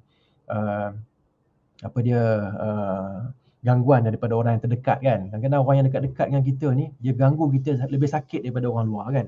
So itu yang kita minta daripada Allah Subhanahu Wa Taala. Okey, baik. Seterusnya, Allahumma, daripada Abdullah bin Umar pula, katanya Rasulullah sallallahu alaihi wasallam sering bersabda ataupun berdoa, Allahumma inni awali ni'matik wa tahawuli afiyatik wa fujaati niqmatik wa jami'i sakhatik. Akhrajahu Muslim. Okay, ya Allah, aku berlindung dengan engkau daripada zawal, iaitu kehilangan nikmatmu, ya, tahawul afiyah, daripada berubahnya kesejahteraan yang engkau berikan kepadaku. Okay, dan yang ketiga daripada nikmah ataupun azab yang datang secara tiba-tiba. dan juga yang terakhir sekali wa jami'i sakhatika, dan juga daripada semua bentuk kemurkaanmu. Okey, dan adalah antara doa yang disebutkan oleh Nabi SAW. Dan kalau kita perhatikan, memang apa dia, nikmat, afiah kan, okey, nikmat Allah dan juga kesejahteraan yang Allah berikan kepada kita, kita nak supaya perkara itu berterusan. Okey, jadi kita minta daripada Allah Subhanahu Wa Taala agar Allah kekalkan kepada kita. Okey, dan kita di sebaliknya kita minta daripada Allah Subhanahu Wa Taala agar menjauhkan kita daripada nikmat dan juga sakhat, iaitu kemurkaan. Okey, dan pastinya bila kita berdoa yang ni, kita kena fikirkan juga kan, apakah perkara yang mengekalkan nikmat. Kan antaranya la in syakartum la azidannakum, sekiranya sekiranya kamu bersyukur, aku akan tambah. So bila ada nikmat, syukur kita, nikmat kita akan bertambah. Okey, dan apakah perkara yang akan menjadikan kesejahteraan itu hilang? Fikirkanlah apa dia, kan? Okay, antaranya ialah kita berpada-pada. Kita jangan maksudnya bila nak jaga afiah kita ataupun kesejahteraan, katalah dalam dunia sekali, dalam agama sekalipun, dalam din, kita perlu berterusan. Ahabbul amal ila Allahi ma qalla wa in adwamuhu wa in qalla. Sebaik-baik amalan di sisi Allah adalah yang berterusan walaupun sedikit. Barulah kita akan dapat afiah dalam dunia. Minta maaf, afiah dalam din. Okay? Kalau kita buat banyak-banyak, kemudian kita putus, kita tak buat, kita dah hilang afiah dalam agama kita. Okay? Baik, seterusnya daripada Abdullah bin Amr radhiyallahu anhuma, katanya, kana Rasulullah sallallahu alaihi wasallam yaqul, Allahumma inni a'udzubika min ghalabati ad-dain wa ghalabati adu wa syamatati al-a'da. Rawahu an-Nasa'i wa sahahahu al-Hakim. Ya Allah, kan, apa antara doa Nabi, antaranya, ya Allah, aku berlindung dengan Engkau daripada dikalahkan oleh dikalahkan oleh hutang. Yang kedua, dikalahkan oleh musuh. Yang ketiga, syamatah ini diperlilah kan, diperli oleh musuh. Diperli oleh musuh. Jadi dain adalah satu benda yang berat kan. So kita kena berusaha untuk membayar hutang-hutang kita, dan kita kena ingat bila kita mati, hutang kita tak selesai. Hadis-hadis jelas menunjukkan orang yang mati dalam keadaan hutangnya belum lagi diselesaikan akan menerima azab. Okay, so utamakan bayar hutang dulu. Bahkan wallahu alam, kalau saya ditanya, saya akan mengatakan bayar hutang dulu daripada kita bayar benda lain. Kalau nampak macam kita tak ada bagi sedekah ke, tak ada bagi apa benda ni, hadiah ke, tak ada masalah kan. Selagi mana kita utamakan hutang kita, itulah yang lebih utama lagi. Okay? Dan kurangkan hutang kita kan. Jangan jadikan hutang itu mengalahkan kita. Okay, kalau boleh beli kereta yang tak ada hutang, lebih baik beli kereta yang tak ada hutang. Jangan beli kereta yang berhutang tapi megah tapi hutang. Tak nak. Jangan buat begitu. Kan, kita pakailah kereta Saga sekalipun, saya rasa kereta Saga antara kereta yang agak okey, dan yalah, dia panjang sikit kan berbanding dengan Azia dan sebagainya kan. Bukan nak beli Azia je tak kan. Tapi saya nak kata dia, dan harganya pun boleh tahan juga kan. Wallahu alam. Tengoklah kesesuaian.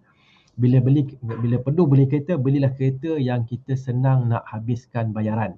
Jangan kita beli kereta yang besar-besar. Kalau orang pakai X70, kita pun dah panas dah kan. Takkan kawan-kawan X70 saya Saga je kan. Takkan begitu Ustaz, tak boleh Ustaz, jatuh martabat. Biarlah jatuh martabat. Jangan boleh hutang itu. Okey. Jangan kisah. Dan kita kena ada satu sifat dalam diri kita, iaitu kita tebalkan muka kita kan. Tak kisah orang nak kata apa, katalah, yang penting anda berada dalam situasi yang selamat. Okay, selamat artinya artinya apa?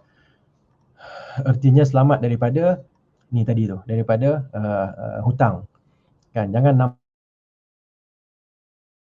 nampak hebat kan, biar kita tak nak itu.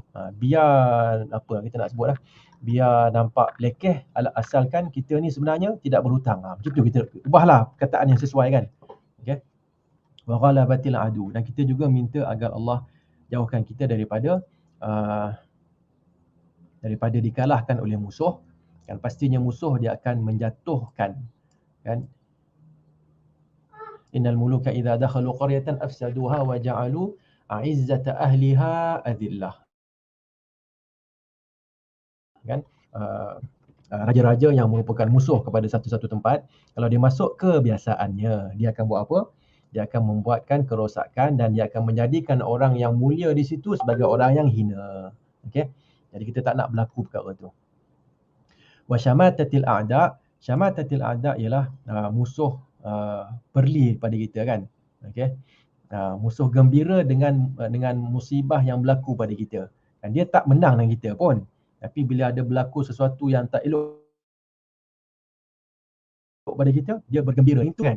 Kerana secara rasanya bila orang gembira dengan musibah yang berlaku pada kita, kita pun akan terasa juga kan. Kita akan rasa hina. Kita tak nak rasa yang tu. Okey. Baik. Seterusnya ialah Rasulullah SAW daripada hadis Buraidah radhiyallahu anhu, katanya sami'a Rasulullah SAW rajulan yaqulu Allahumma inni as'aluka bi anni ashhadu annaka antallahu la ilaha illa ant al-ahadus samad alladhi lam yalid wa lam yulad wa lam yakul lahu kufuwan ahad. فقال لقد سأل الله باسمه الذي إذا سئل به أعطى وإذا دعي به أجاب. أخرجه الأربعة. Dan disahihkan oleh Ibn Hibban. Nabi mendengar seorang lelaki berkata, "Ya Allah, aku meminta daripadamu dengan bi'anni," maksudnya macam seolah-olah dipanggil apa? Tawassul, dengan bertawassul bahawa aku naik saksi tiada Tuhan, naik saksi bahawa engkau adalah Allah. Kan? La ilaha illa anta, tiada Tuhan yang berhak disembah melainkan engkau. Al-ahadus samad, engkaulah yang apa dia? Al-ahad iaitu yang apa?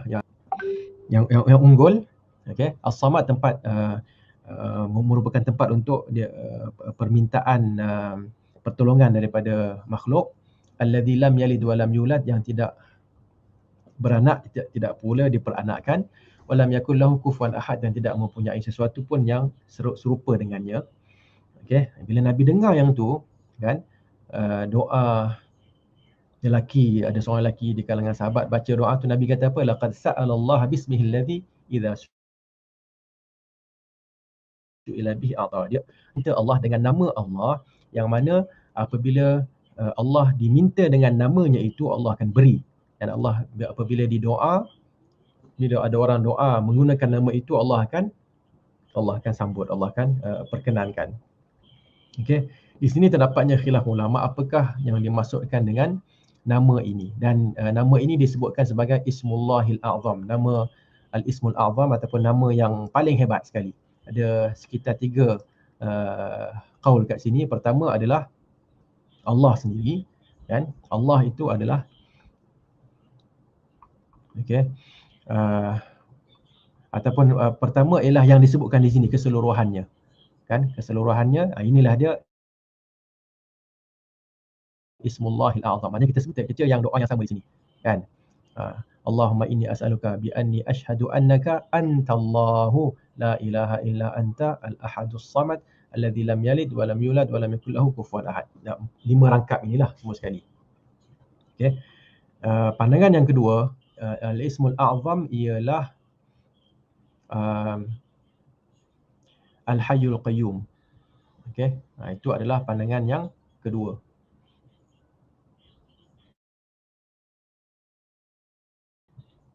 Ketiga pula ialah Allah sendiri. Maknanya lafzul jalalah, lafaz yang mulia, Allah adalah Ismul A'zam. Okey, so ini ada 3 pandangan kat sini. Saya rasa tak ada masalah lah kan. Yang pentingnya ada sahaja doa yang begini kita pun cuba hafal ataupun kita cuba letakkan semasa untuk kita gunakan semasa kita berdoa, kan. So ya Allah, aku meminta daripadamu, kan, dengan bertawassul bahawa aku naik saksi bahawa kita baca yang tu, lepas tu minta lah kita kan dunia, kebaikan agama dululah, kebaikan agama, kebaikan dunia dan sebagainya. Okey. Seterusnya Rasulullah sallallahu alaihi wasallam akan berdoa pada waktu pagi, Allahumma bika asbahna wa bika amsayna wa bika nahya wa bika namutu wa ilaikan nusyur. Ini pada waktu pagi. Pada waktu petang Nabi akan ubahkan kepada wa ilaikal masir. Okey. Ya Allah, dengan engkaulah kami masuk kepada waktu pagi, dengan engkaulah kami masuk kepada waktu petang, dengan engkaulah kami mati, dan kepadamu lah kami akan dibangkitkan. Okey. Pada waktu petang pula ubahkan wa ilaikal masir kepada engkaulah kami akan dikembalikan. Begitu lebih kurang maksudnya. So ini semua sebenarnya memberikan maksud-maksud. Maknanya bila kita masuk waktu pagi, kita kata dengan engkau, dengan nikmat yang kau bagi apa semua, aku dapat masuk pada waktu pagi ini, dapat berpagi-pagi.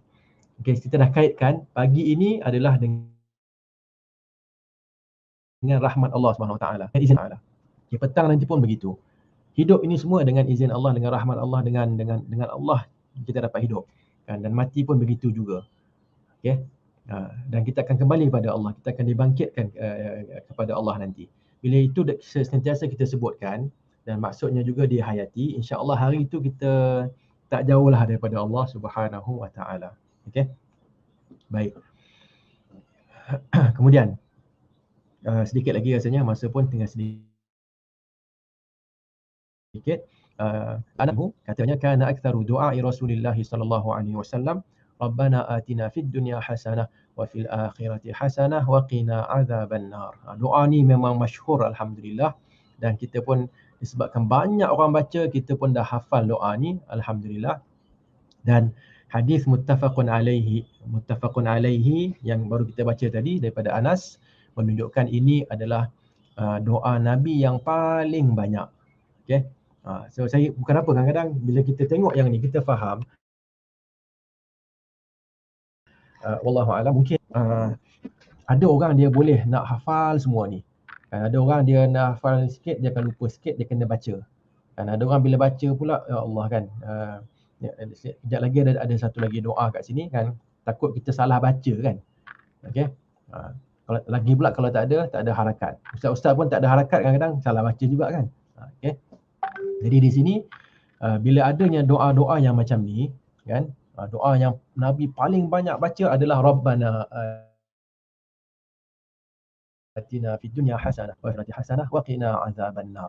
Kalau doa-doa lain tak sempat pun kita nak baca, kita perbanyakkan yang ni pun okey dah. Dan maksudnya cukup besar. Ya wahai Tuhan kami, ya Rabbana, Tuhan yang mentadbir, mencipta, mentadbir dan sebagainya, atina fid dunya hasanah, berikanlah kepada kami. Kan ada perbezaan antara atina dengan a'tina kan. Atina lebih luas lagi lah pemberiannya itu. Okey, di dunia kebaikan. Wa fil akhirati hasanah. Okey, kenapa minta dunia dulu? Kerana kita berada di dunia. Dan akhirat kita mintakan kebaikan. Bila sebut hasanah kat sini bukannya satu hasanah, tidak. Hasanah adalah kebaikan yang tidak terhenti. Okey, nakirah. Nakirah ni maksudnya menunjukkan apa dia panggil ni, bukan satu tetapi yang terbuka. Waqina azaban nar, dan jauhkanlah kami, peliharalah kami daripada, lindunglah kami daripada azab neraka.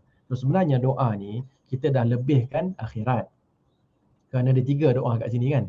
Atina fid dunya hasanah wa fil akhirati hasanah wa qina azaban nar. Okey, so satu untuk dunia. So sebenarnya kita dah lebihkan akhirat di sini, dan itulah yang sewajarnya, kita melebihkan akhirat dan kita jadikan dunia ini hanyalah sebagai tempat persinggahan sahaja. Okey. Jadi sesiapa yang rasa alah banyaknya ustaz baca hari ni kan, kelas saya pun banyak lagi kan, macam mana bilalah saya nak habiskan hafal doa ni ustaz. Lebih baik kita menghafal doa daripada kita bergosip dekat Facebook dan sebagainya. Kan ambillah masa kita letak kat sini, lebih baik daripada kita wah ini apa isunya, esok apa isunya, tak payah itu semua tinggalkan lah. Ambil yang doa-doa ini lebih baik untuk kita sebenarnya. Apa pun macam saya sebutkan tadi, kalau kita perbanyakkan doa ini pun, yang inilah, ini sahaja pun dah cukup dah. Walaupun alang-alang dah ada kesempatan ilmu kita dah dan baca sikit-sikit. Okay, baca sikit-sikit, tambahkan saban hari insya-Allah. Seterusnya daripada Abu Musa al-Asy'ari, katanya kana Rasulullah sallallahu alaihi wasallam yad'u, antara doa Nabi ialah Allahumma ighfirli khati'ati wa jahli wa israfi fi amri wa ma anta a'lamu bihi minni. Ya Allah, ampunkanlah aku dosaku, kejahilanku, perbuatan melampauku dalam urusanku, dan apa sahaja yang kau lebih mengetahui tentangnya daripada aku. Kadang aku pun tak apa sangat tahu kan. Ya Allah. Allahumma ighfirli jiddi wa hazli wa khata'i wa amdi wa kullu dhalika indi. Ya Allah, ampunkanlah benda yang aku buat secara bersungguh-sungguh, benda yang aku kesilapan lah kan, yang aku buat secara betul-betul nak buat. Kadang-kadang kita marah, kita memaki orang, memang betul-betul kita nak maki, ataupun kadang kita bergurau je kan. Kadang-kadang kita silap kan, kita taklah nak sakitkan hati dia, tapi kita tersilap menyakitkan hati dia kan. Okay, wa amdi, dan apa yang aku buat secara sengaja kan. Wa kullu dzalik, dan salah itu ada padaku. Ini adalah bentuk iktiraf, kita mengakui kesilapan kita. Okey. Dan macam saya sebutkan tadi, iktiraf itu penting untuk kita minta keampunan. Kalau orang yang tak mengaku dia salah, dia takkan minta ampun kan. Kemudian Allahumma ighfirli ma qaddamtu wa ma akhartu wa ma asrartu wa ma a'lantu wa ma anta a'lamu bihi minni. Ya Allah, ampunkanlah kepadaku apa yang telah aku lakukan terdahulu, dan apa yang aku akan apa yang aku sembunyikan, apa yang aku zahirkan, dan apa sahaja yang kau tahu tentang kesilapan yang aku lakukan kan. Kita minta ampun semua benda tu. Antal muqaddim wa antal muakhir, engkaulah yang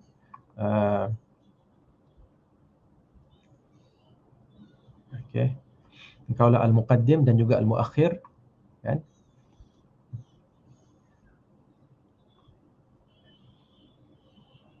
Sekejap bagi saya nak pastikan apa maksud dia kat sini dulu.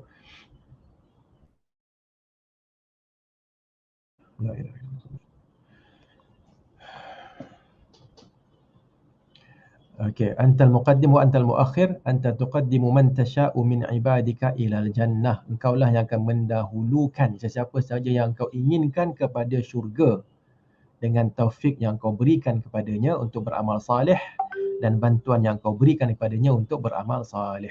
Itu maksudnya muqaddim. Wa antal muakhir, sebaliknya, engkau juga yang menjauhkan, melewatkan sesiapa sahaja yang kau inginkan kepada mana? Kepada neraka. Kau jauhkan daripada, engkau juga yang menjauhkan daripada syurga dan mendekatkan dan menjauhkan orang daripada amalan yang soleh. So kita kena tahu benda tu kan. So kita tahu bahawa Allah lah yang memberikan taufiknya untuk kita melakukan kebaikan, dan Allah jugalah yang berkemampuan, berkuasa untuk menjauhkan kita daripada amal yang saleh. Sebab tu kita minta daripada Allah agar Allah mudahkan untuk kita buat benda yang baik. Wa anta ala kulli syai'in qadir, engkaulah yang berkuasa atas segala sesuatu. Hadis Bukhari dan juga Muslim. Okey. Baik. Sikit lagi saya rasa ialah daripada Abu Hurairah, Allahumma aslih li dini alladhi huwa ismatu amri, wa aslih li dunyaya allati fiha ma'ashi, wa aslih li akhirati allati ilaiha ma'adi, waj'alil hayata ziyadatan li fi kulli khair, waj'alil mauta rahatan li min kulli syarr. Okey, doa ni saya baca pun saya rasa macam tenang. Dan saya rasa anda semua kalau tuan-tuan dan puan, kalau baca doa ni dengan mengetahui maksud, kita akan tenang wording dia ataupun dalam kataannya. Okey, doa Nabi, Allahumma aslih li, ya Allah berilah aslih, maksudnya berilah perbaikilah agamaku yang merupakan perkara yang utama dalam urusanku. Okey, kemudian perbetulkanlah juga duniaku yang merupakan tempat aku hidup. tempat aku hidup sekarang ni kan. Bukan kita nak akhirat saja tak, akhirat kita nak, dunia pun kita nak juga. So agama dengan dunia. Kemudian wa aslih li akhiratil lati ilaiha ma'adi. Dan perbaiki juga akhiratku, kan, tempat akhirat nanti ya. Tadi agama kan, agama pegangan kita. Ni tempat akhirat nanti yang aku akan kembali kepadanya. Okey. Waj'alil hayata ziyadatan li fi kulli khair, dan jadikanlah dunia ini, kehidupan ini tambahan, okey, untukku dalam semua kebaikan. Okey, waj'alil mauta, bila sebut semua kebaikan ni maknanya semua kebaikan lah, sama ada kebaikan dunia dan juga kebaikan akhirat. Mauta rahatan li min kulli syarr. Ini baca ni kita pun perkataan digunakan juga adalah rahah, kan. Waj'alil mautan, dan jadikanlah kematianku sebagai tempat ataupun sebagai satu istirahah, sebagai satu kerehatan untukku daripada semua kejahatan. Okay, kita minta masa hidup ni kita nakkan kebaikan. Okey. Dan bila mati nanti kita nak kita terpelihara daripada semua keburukan. So adalah antara doa yang memang wallahu alam, saya rasa dia punya wording itu cukup cantik, kan, dari sudut nak baca pun mudah, kan, dan dia punya maksud pun cukup besar. Hadis ini diriwayatkan oleh Al-Imam Muslim. Baik. Kemudian daripada Anas radhiyallahu anhu katanya Rasulullah sallallahu alaihi wasallam bersabda, Allahumma anfa'ni bima 'allamtani wa 'allimni ma yanfa'uni warzuqni 'ilman yanfa'uni. Rawahu An-Nasa'i wal Hakim. Ini berkenaan dengan ilmu. Kita minta agar Allah memanfaatkan kita dengan segala ilmu yang Allah berikan kepada kita. Dan Allah, kita minta agar apa sahaja yang memberi manfaat kepada kita dan memberikan rezeki kepada kita, ilmu yang memberi manfaat kepada kita. Okay? Dan ini secara dasarnya menunjukkan kita perlu fokus kepada perkara yang memberikan manfaat kepada kita, dan setiap seorang manfaatnya berbeza, kan. Jadi kalau ustaz kan, kalau ustaz manfaatnya lainlah daripada engineer kita nak suruh dia fokus kepada hafal hadis Nabi kan, macam lah kan, dia kena ikutlah dia punya takhasus dia tu kan. Dengan takhasusnya ataupun pengkhususannya dia akan dapat membina sesuatu kan yang selamat untuk umat Islam kan. Jadi katalah masjid ke apa ke, bangunan ke, yang takkanlah suruh ustaz buat kan. Jadi begitulah kiranya setiap satu yang bermanfaat untuk seseorang lain. Dan orang yang buat kebaikan untuk Islam walaupun bukan mengajar agama Al-Quran, bukan mengajar sunnah Nabi, dia buat kebaikan untuk Islam, dia pun akan dapat pahalanya di sisi Allah Subhanahu wa taala. Okey. Jadi jangan bandingkan, maksud saya kat sini jangan bandingkan diri kita dengan orang lain. Ada masanya ataupun secara dasarnya apa yang bermanfaat untuk kita mungkin tak bermanfaat untuk orang lain. Okey. Jadi kita kena faham apakah yang bermanfaat untuk kita manfaatkan kepada Islam. Okey. Seterusnya wazidni ilman, alhamdulillah, wa a'udzu billahi min hali ahli nar. Okey, tambahan dalam lafaz lain, dan tambahkanlah ilmu kepadaku. Pastinya ilmu yang fardu ain itu semualah kan, tapi yang fardu kifayah yang kita masukkan tadi, okey, dia tambahkan mengikut kadar masing-masing. Alhamdulillah ala kulli hal, segala puji bagi Allah dalam semua keadaan. Ini pun penting. Kadang-kadang kita baca macam tu sahaja, kita cuba fahamkan di sini. Segala puji bagi Allah dalam semua keadaan, sama ada yang baik ataupun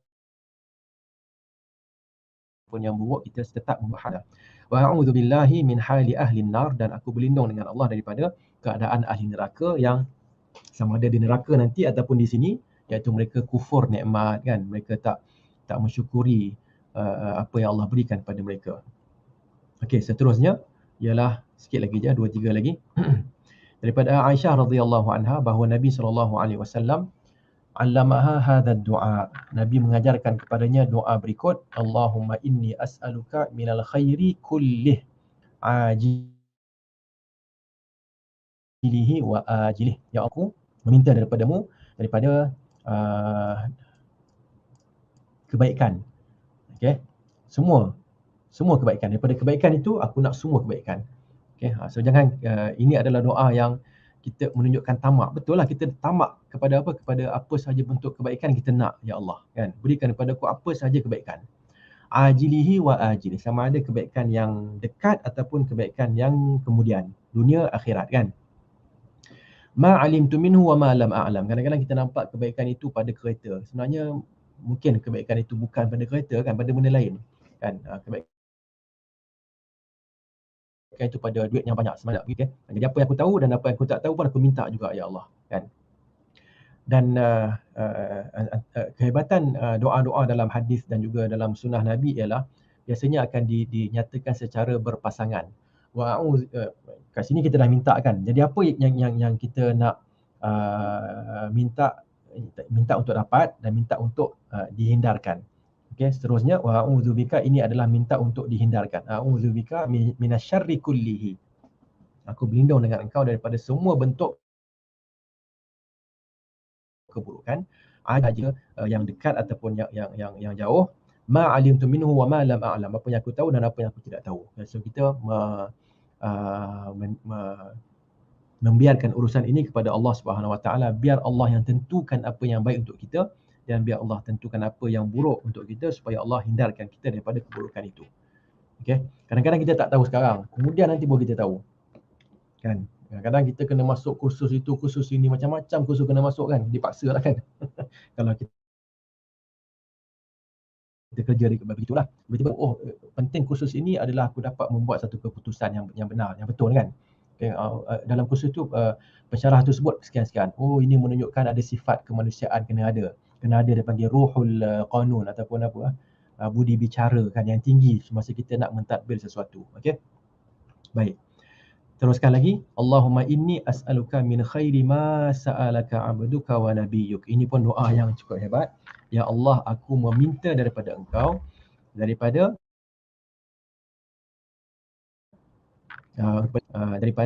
khairi ma sa'alaka, daripada perkara baik yang telah diminta olehmu, diminta daripadamu, okey, oleh hamba-Mu dan nabi-Mu, kan?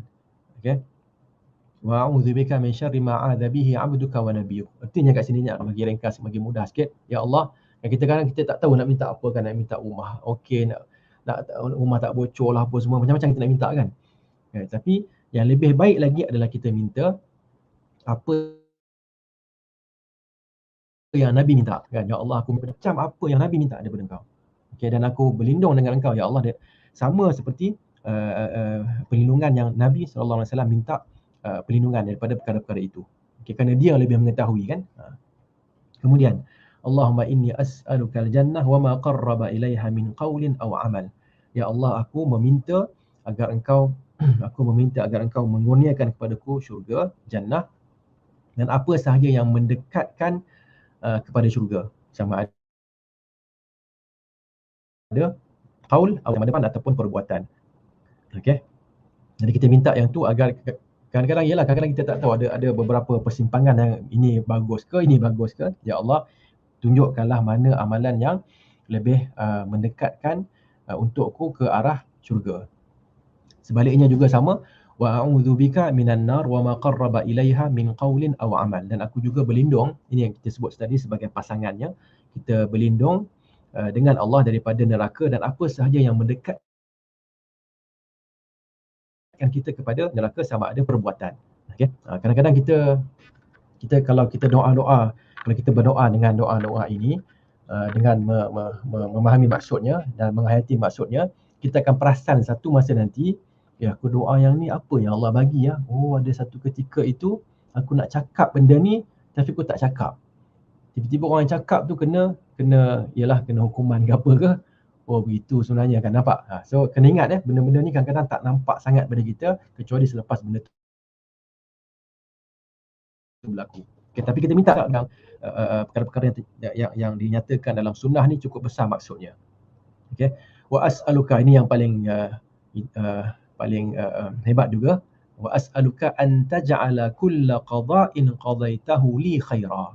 Dan aku minta daripada engkau, ya Allah, menjadikan semua qada kan, qada dan qadar yang kau berikan padaku kan menjadi yang baik. Kan kita minta benda yang engkau tentukan untuk aku sebagai benda yang baik untuk aku. Okay, walaupun kadang-kadang mungkin nampak tak berapa baik kan. Wa asa an takrahu syai'an wa huwa khairul lakum kan. Mungkin semua pada sesuatu sedangkan perkara itu baik untuk kamu. Okay, baik untuk kalian. Okey. Dan begitulah kadang-kadang saya ditanya tentang solat istikharah. Saya dah istikharah ustaz tapi bila masuk dalam urusan tu saya dapati susah pula kan. So kita kata kesusahan yang anda dapat itu adalah baik untuk anda. Macam mana wallahu alam. Saya pun tak tahu macam mana. Kan? Kemudian nanti dia akan jumpa betul lah ustaz kesusahan yang saya hadapi tu kan 2 tahun lepas tu barulah saya tahu benda tu baik. Begitulah kadang-kadang benda tu berlaku. So kita yang penting kita yakin pada Allah Subhanahu Wa Taala dan kita minta menjadikan apa sahaja qada apa sahaja Allah tentukan untuk kita baik untuk kita. Bahkan memang kalau orang tu dapat satu musibah, kalau dia bersabar baik untuk dia. Kalau orang tu kalau dapat satu nikmat kan, kalau dia kufur nikmat tak baik kan. Tapi kalau dia dapat satu nikmat dan dia syukur terhadap nikmat itu, dia akan mendapat kebaikan. Okey. Dan akhir sekali buku ini dikhatamkan dengan ataupun bab ini dikhatamkan dengan hadis yang diriwayatkan oleh Imam Al-Bukhari dan juga Muslim daripada Abu Hurairah radhiyallahu anhu, qala Rasulullah sallallahu alaihi wasallam kalimatani habibatani ilar rahman khafifatan thaqilatani fil mizan subhanallahi wa bihamdihi subhanallahil azim. Ini juga hadis yang terakhir yang dinyatakan oleh Imam Bukhari dalam kitabnya Sahih Al-Bukhari. Dua kalimat yang dicintai kepada Tuhan yang Ar-Rahman, iaitu yang Maha Mengasihani. Okey, dua kalimat itu juga ringan sahaja ke atas lisan kita, ke atas lidah dan lisan, namun berat timbangannya dalam mizan, iaitu dalam timbangan akhirat nanti. Apa dia? Subhanallahi wa bihamdihi subhanallah. Maha suci Allah dan segala puji baginya. Maha suci Allah yang maha agung dan maha perkasa. Okey. Jadi saya minta maaf, sebenarnya saya laju sikit kan pasal saya diberikan dua pilihan, sama ada nak pilih ataupun nak baca semua sekali. Dan saya pun bila fikir-fikir balik, kalau dia bagi satu pilihan senang, ustaz baca semua sekali, senanglah. Ataupun ustaz pilih, tak apa. Tapi bila diberikan pilihan pilih ataupun baca semua sekali, saya pun fikir macam mana nak buat ni kan. Dan melihat kepada apa yang disebutkan sebagai daurah. Daurah ni ialah dia satu kursus. Kursus ni dia bukannya pengajian, dia adalah kursus. Okay. Kalau pengajian kita kan satu hadis ni mungkin setengah jam ke kan. Kita nak tengok, kita syarahkan hadis lain. Tapi kalau daurah tu hadis tu kita akan bincangkan mana yang susah-susah sikit, yang mudah-mudah tu kita jalankan sahaja dan kita berikan gambaran yang umum. Jadi saya pun pilihlah pilihan yang kedua, iaitu bacalah semua sekali secara ringkas agar kita dapat satu gambaran yang menyeluruh tentang zikir dan doa yang dibawakan oleh Al-Imam Ibnu Hajar Al-Asqalani rahimahullahu taala dalam kitabnya Bulughul Maram. Okay, saya kira itu sahaja untuk perkongsian pada pagi ini. Saya tengok jam tadi, sekarang dah 11.39, dah lewat sedikitlah kalau ikutkan. Jadi saya minta maaf atas kelewatan dan wallahu alam, saya kembalikan semula kepada penganjur. Kalau ada sesi soal jawab ke macam mana? Kalau ada lah, kalau tak ada pun tak ada masalah. Okey.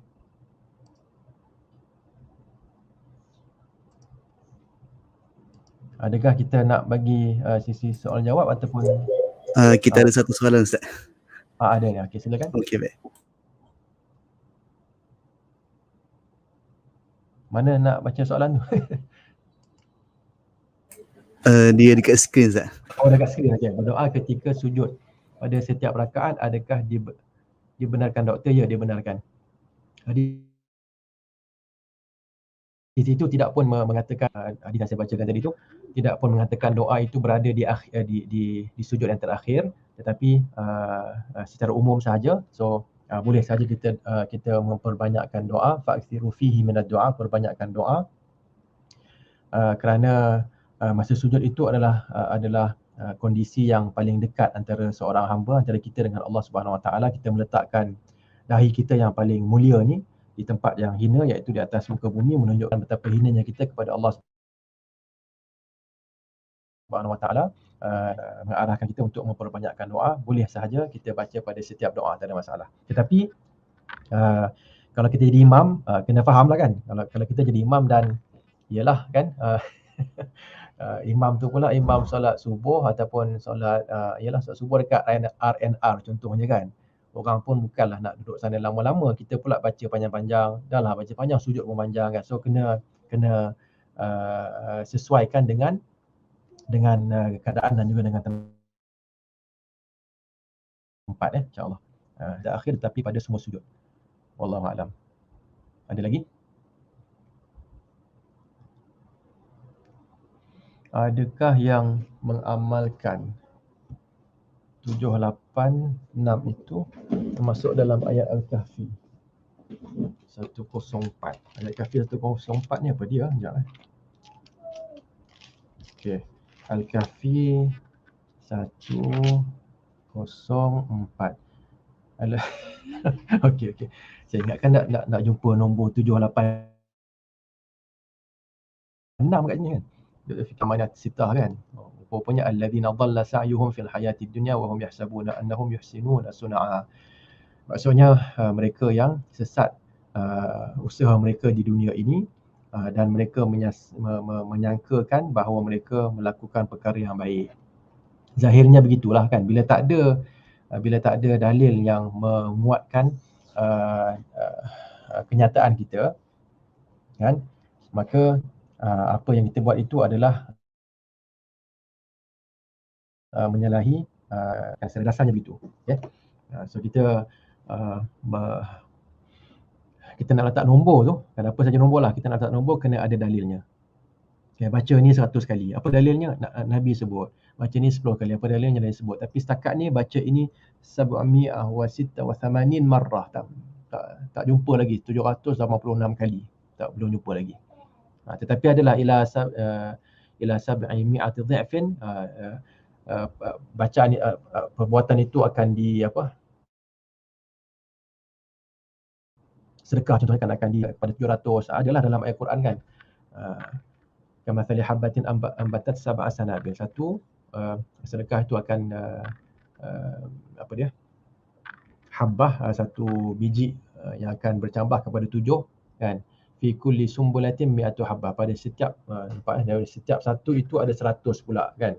Adalah sampai 700, tapi 786 tak jumpa lagi lah kan. Kalau ada siapa jumpa bagilah, boleh kita update nanti dekat Facebook kan, insya-Allah kan. So, secara dasarnya sesuatu yang Nabi Muhammad tak khususkan dan mengatakan fadilatnya besar kan, lebih daripada apa yang Nabi Muhammad bawakan.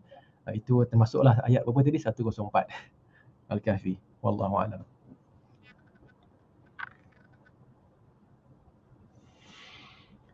Kalau doa dalam sujud solat itu dibaca dalam bukan bahasa Arab atau dalam hati, adakah sah solat? Okey. Kalau dalam hati tak ada masalah kan. Cuma dalam bukan bahasa Arab tu ada sebahagian ulama kata boleh, khususnya kalau kita tak faham, kita bertutur dalam bahasa Arab. Seingat saya Syekh Saleh Al-Fauzan ada sebut perkara ni. Okay, dan juga ulama-ulama lain yang mengatakan ini doa yang kalau disebutkan dalam selain bahasa Arab pun dibenarkan. Tapi sebaiknya sebut dalam bahasa Arab lah kan. Wallahu a'lam. Okey, baik Ustazana. Kita ada soalan tu je Ustazana.